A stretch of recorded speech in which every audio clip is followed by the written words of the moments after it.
அரமனைக்கு வாரா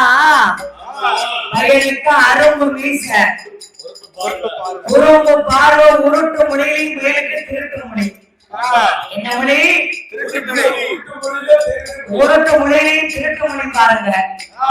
அம்மா பார்த்தா மகனே ஆகா ஆகா பல காலங்களுக்கு பின்னால பிறந்த மகே அசுரகுல வல்லருக்கு எனக்கு வயதோ 8 வயசாச்சு நமக்கும் வயது முகர்ந்து கொண்டே இருக்கிறது. அதனாலே கண்ணுள்ள போதே கண்காட்சி கண்கட்ட அன்னைக்கு திருக்காட்சி இருக்கோம். வயசுலயே எல்லாம் வாழ்ந்து முடிச்சிடணும். அப்படி அவன் கண்ணிருக்கும் போதே சூரிய நமஸ்காரம் பண்ணிக்கிடணும். கண்கட்ட அன்னைக்கு சூரிய நமஸ்காரம் பண்ண நினைச்சோம்னா பண்ண முடியுமானே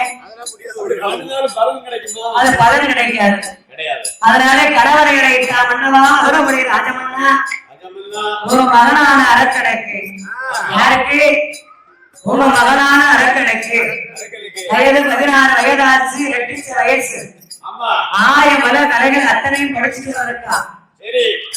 உள்ளேக்கு ஒரு கல்யாணத்தை நம்ம கண்ண இருக்கும் போதே முடிச்சு பாத்துருவோங்க அப்படின்னு சொன்னார்.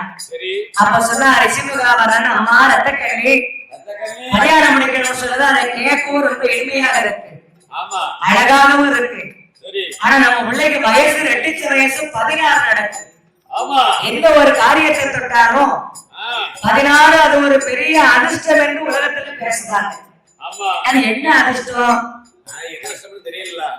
பிறந்தா 16 கல்யாணம் ஒரு பிள்ளை வயசுக்கு வந்தா 16 கல்யாணம் ஒரு மனிதர்கள் இறந்தார்களானா 16 நாள் கிடைக்கும். அப்ப பெத்தா 16 செத்தா 16 உருவானா 16 சொன்னான். இந்த 16 கழிச்சு எதை செஞ்சாலும் நன்மையா இருக்கும்னு சொல்லியிருக்காங்க. நான் கேட்டிருக்கேன் நீ 16 வயசுல கல்யாணம் முடிக்க சொல்லி இது உலகேற்க நல்லா இருக்கானா?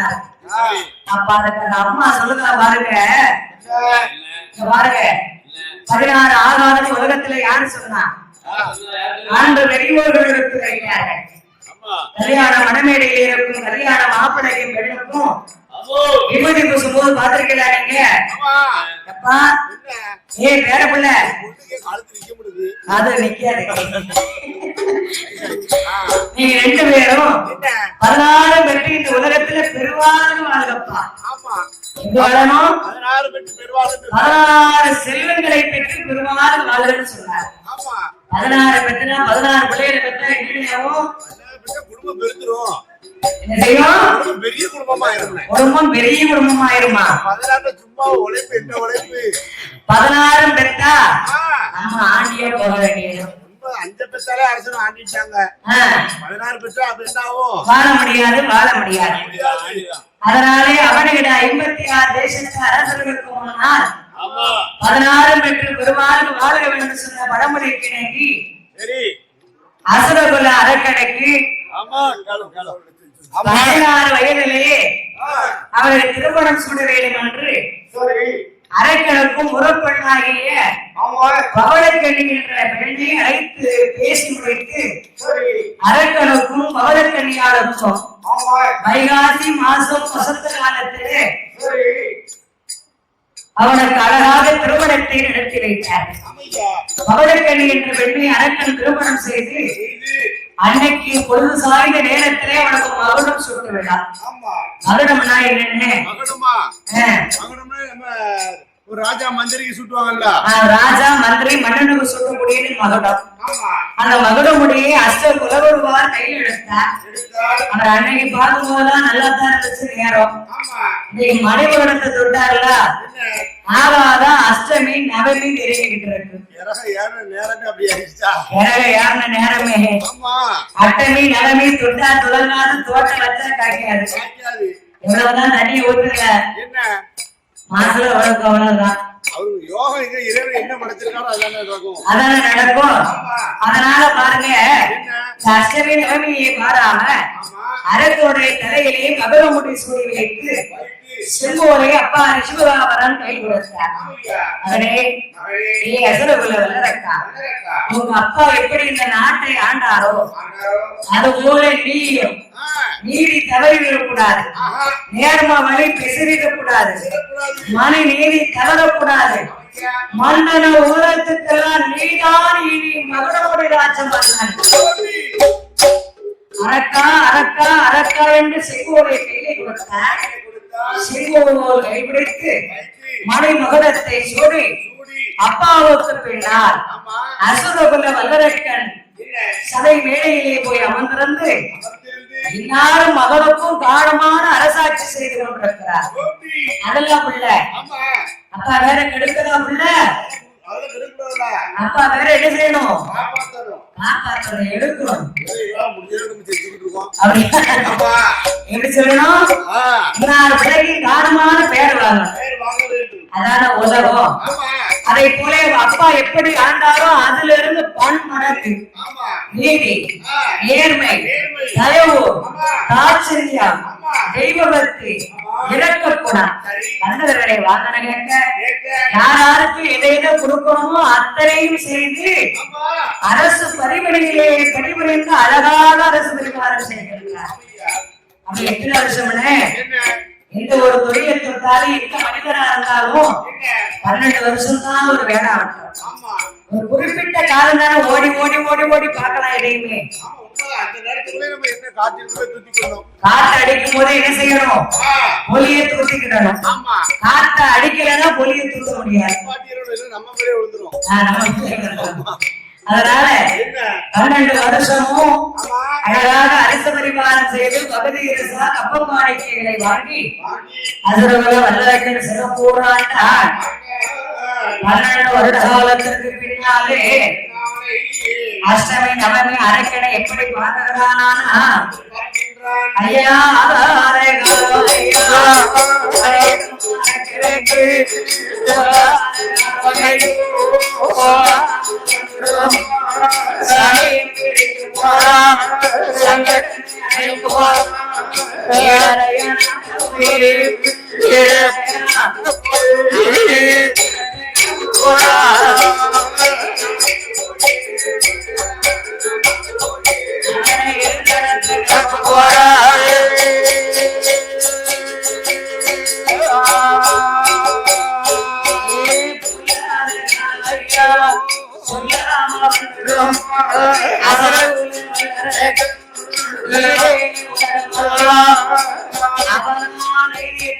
ஆரம்பிக்கிறேன். 12 வருடம் கழிய அஷ்டமி நவமி அவனை லேசா அழுகி புள்ளி பார்த்தான். ஆமா, அவன் சாதாரணப்பட்டவன் இல்ல. சனியிலேயே எத்தனையோ வகை சனியெல்லாம் இருக்கான். எத்தனை வகை சனியம் இருக்கான், 7 நாட்டு சனி இருக்கா. ஒரு மனிதனை தொட்டா இருந்து இடத்துக்கு கிடைச்சிருவான்.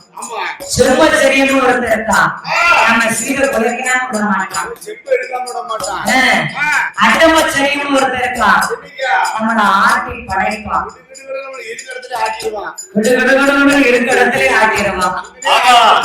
அது மாத்திரம் அல்ல, சனியில எத்தனையோ வகையான சனியங்கள்லாம் இருக்கிறான். சனி இருக்கா, பதவியில எப்படிப்பட்ட உயர்தரமான பதவியில் இருந்தாலும் சில இறக்கி போடுவான் பாருங்க. இந்த சனி பகவான் அரக்கனை ஏறெடுத்து பார்த்த போது ஈரையோடு இருந்த ராஜமன்னே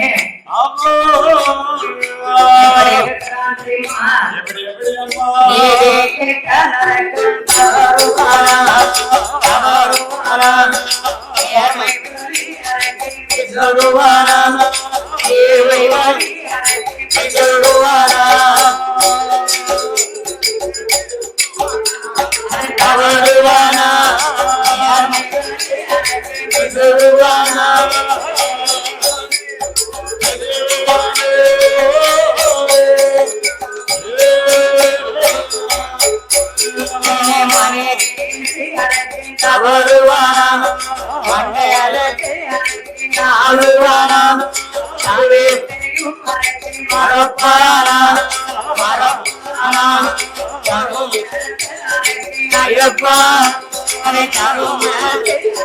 ஐயப்பா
என்று தவற ஆரம்பித்தானோ உலகமெல்லாம் ஒரே பட்சமாகவே இருக்கின்றார்.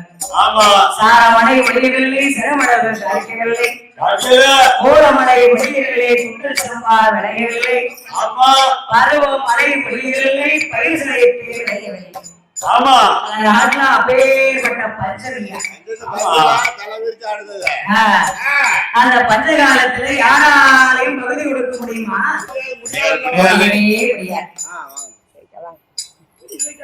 சரி சரி சந்தோஷம் ரொம்ப சந்தோஷம். அதனால